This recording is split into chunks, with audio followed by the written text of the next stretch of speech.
son regulados por la CE, que es una organización europea. Es la organización europea que regula la parte electrónica para no generarles electrocuciones, en este caso serían los pacientes, pero en realidad se aplica a cualquier dispositivo electrónico.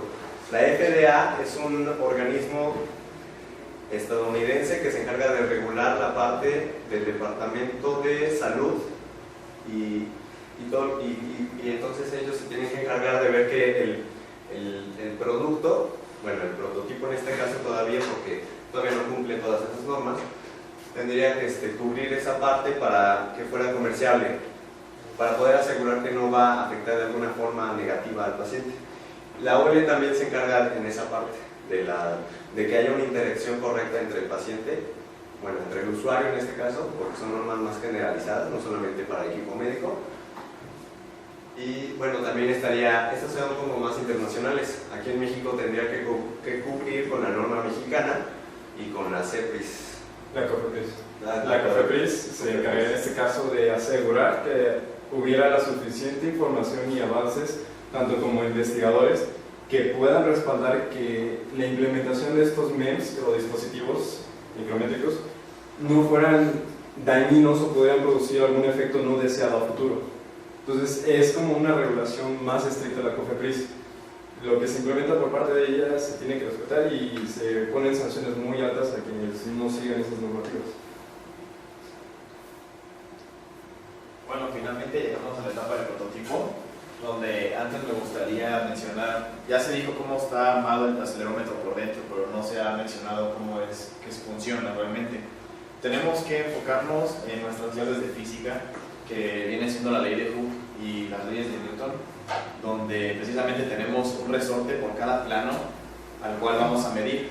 Si tenemos un plano X, Y, Z, tendríamos 3 resortes perpendiculares entre sí. Ahí es donde viene el concepto de las Gs, que viene siendo la unidad con la cual se mide el acelerómetro, la gravitacional. Precisamente si tú lo tienes en un plano perpendicular al eje Z, tu punto de partida es una G. Es decir, si te quedas estático y el acelerómetro está alineado con el eje Z, ese va a ser tu G. Si tienes un movimiento brusco negativo, serán menos, incluso llegar hasta menos 5, 6 Gs, según nuestro acelerómetro, que no es tan sofisticado, porque no es como para una industria automotriz, como lo vimos en la presentación anterior. Que se lanzan los 15 Gs. Son 15, 20 Gs, ¿no? Entonces aquí nada más para tener bien claro es los 3 resortes, que precisamente conforme la inclinación es como lo vamos viendo. Este es el prototipo que, como bien lo comentaron, yo tuve la oportunidad de estar trabajando allá. No fueron los guantes que hizo el doctor Rogelio Bustamante, porque estos se quedan aquí en el TEC, son propiedad de la institución, pero nosotros fuimos 2 compañeros y lo que hicimos de aportación fue hacer un prototipo para poder medir los tremores de las personas del Parkinson. ¿Qué son los tremores? Es los temblores que todo el mundo tenemos como esa característica. Ese chico, esa persona tiene Parkinson. Como lo vemos aquí, son 2 acelerómetros. Estos 2 van en estos 2 dedos, dado que la persona tiende a tener movimiento como contar dinero, así se le llama, movimiento de Parkinson, y son más en estos 2 dedos. Por eso es que se encuentran ahí. Está también la tarjeta Arduino 1, y bueno, lo que estaba mencionando Astolfo, de cómo es con las normas y eso, se intenta, pues es un prototipo, así que se intenta un poquito cubrir lo que viene siendo eso, para no espantar al paciente que tiene muchos cables y que ve la tarjeta y demás. Se hace esta cajita, que es una especie de aislante, el paciente no ve lo que se le está conectando, y también se tiene el guante, porque bien podría únicamente ponerse los acelerómetros pues con masking tape o con lo que sea, pero el guante sirve también una especie de aislante. Y del lado de la higiene, porque allá el europeo es un poquito más quisquilloso que nosotros, se consiguieron de estos guantes para los supermercados, como para ir agarrando la fruta, y cada paciente tenía el suyo que era desechable, se ponía, se colocaba el guante y ya se podía hacer, ¿no? Entonces sí se cumplía dentro de un rango, digamos, considerable para poder hacer pruebas, las normas, y este es como tal el prototipo, ¿no? ¿Cómo es que se le colocaba al paciente? El paciente se encontraba en una silla. Realmente se le intentaba ponerse relajado, porque deben saber que son personas del Parkinson, pero con estadios tempranos, es decir, que apenas se les desarrolla la enfermedad. Estadios son como qué tanto de Parkinson tengo, son niveles. Es decir, un estadio 1, un estadio 2 eran como buen objeto para nosotros de estudio. Entonces estas personas cuando llegaban y se les ponía un ambiente en el cual ellas se sentían conformes, podían cooperar y era ideal, idóneo.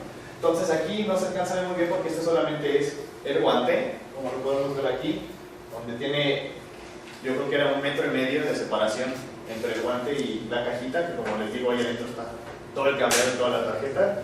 Pero en la siguiente imagen ya podemos ver cómo es que se encontraba el paciente por completo. Este sí es ya un paciente de Parkinson. Realmente es una gran oportunidad la que me tocó porque no nada más fue este MEM ahí, sino fue un trabajo en conjunto. El doctor Rogelio Bustamante hizo realmente esta parte de los guantes, pero tenía todo lo de arriba que son electrodos que va conectado a una maquinita donde también tiene otros MEMS muy especializados para el control de sangre, flujo sanguíneo, ritmo cardíaco y todo esto, que eso es lo que usó la parte de España. Entonces ahí podemos ver que si realmente se trabaja en conjunto, en un futuro podría llegarse a ser algo muy grandioso, ¿no? Algo que en México, que lo trabajó el doctor Rogelio, donde en el otro lado lo trabajó otro doctor, y se juntan y se hace algo grandioso.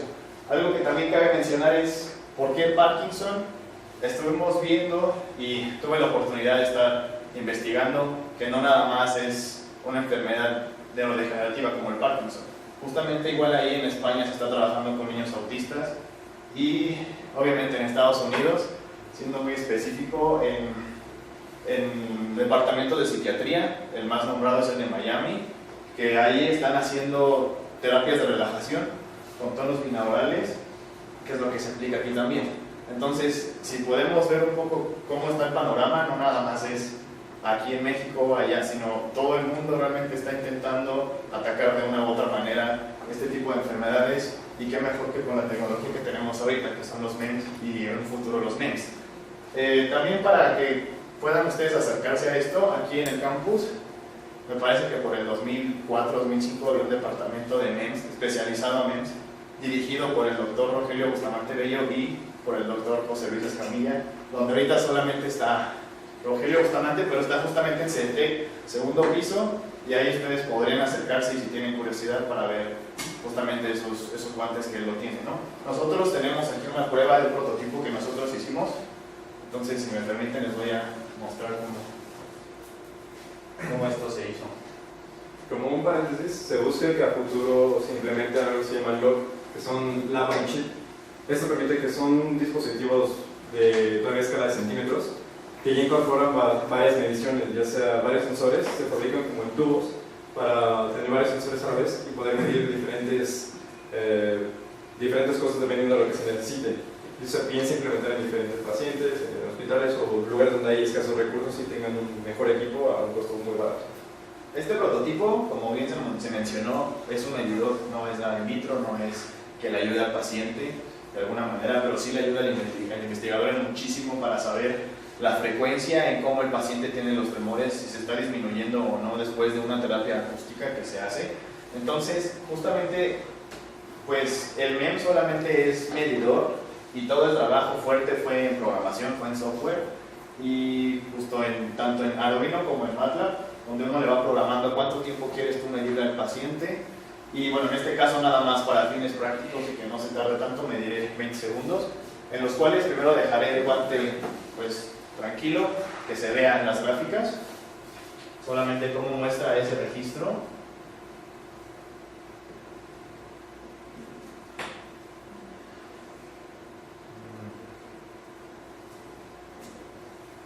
A partir de que uno le da enter, empiezan los 20 segundos a contar.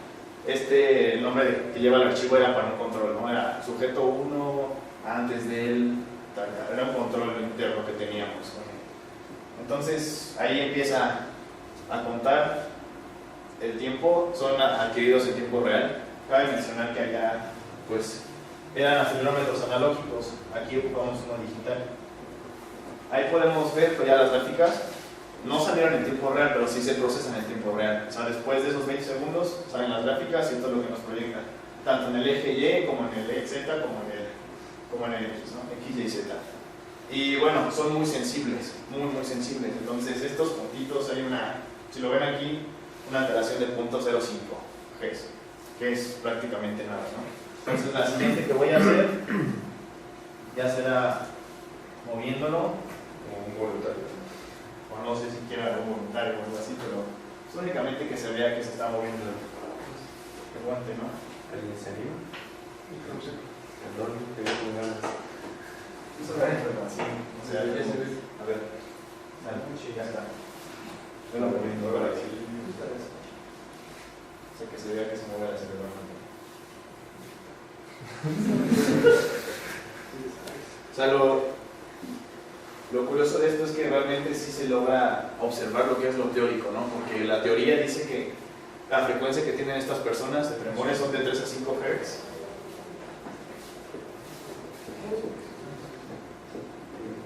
Bueno, se ve alteración en el eje Y por alguna razón. Seguramente el acelerómetro está chiquito.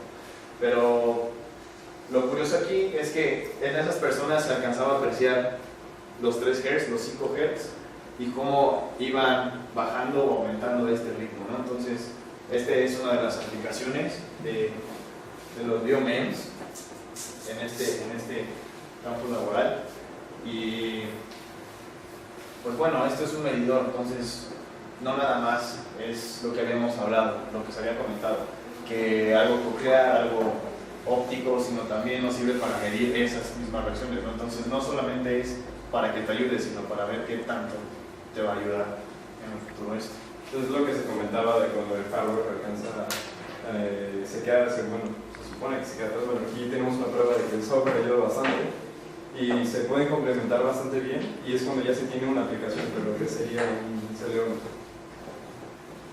Bueno, ahora les queremos presentar una breve, ¿cómo se dice? No, bueno, no es toda la entrevista, porque la entrevista duró 22 minutos. Así que vamos a pasar un como resumen de la entrevista, digamos como para tratar de atraparlos y animarlos a que vean toda la entrevista, porque a nosotros nos pareció bastante interesante, porque el profesor se veía muy emocionado por todo lo que le pasó con el proyecto. Entonces creo que sería una buena idea que se dieran un chapuzón en el video completo. Entonces esto le vamos pasando para que vean precisamente el acelerómetro, que es muy importante, ¿no?